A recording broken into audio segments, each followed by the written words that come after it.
આ 12 માતા છે, 12 માતા છે. 9 વર્ષની દીકરી છે. હું મેલડી છું.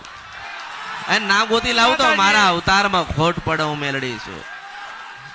તમારા 15 વીઘાનું ખેતર આપણે ભાઈ, 15 વીઘાનું ખેતર, એમાં 3 ભાઈનો ભાગ પડે. ખેતરની અંદર જાઓ થોડાક ચાલો એટલે મોટો કૂવો પડ્યો. મોટો કૂવો પડ્યો. કૂવામાં ખબર પડે?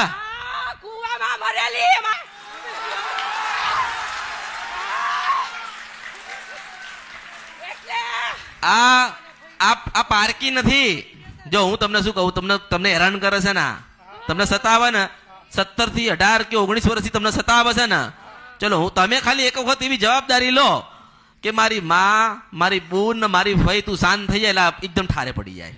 આ કુટુંબના લોકો મારો ઉદ્ધાર કરશે એટલે હું અહીં આવી છું. હા, ઓળખો એટલે મેં કીધું પ્રેમ આપશે, મોહબ્બત આપીશ તો મોહબ્બત મળશે.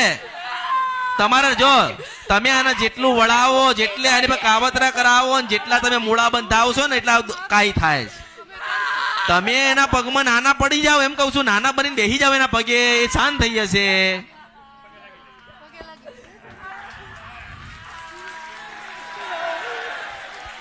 જય માની. જેટલા તમે બાર ફાફા મારશો ને એમાં તમને વધારે હેરાન કરશે.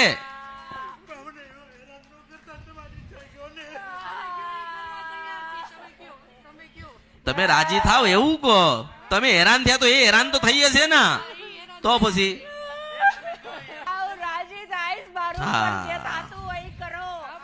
અપનાવા તૈયાર છો? અપનાવા તૈયાર છે જે તમે કહો ને અમારી. જો આ માતા 12 છે ને એ દવાખાનામાં લઈ જશે.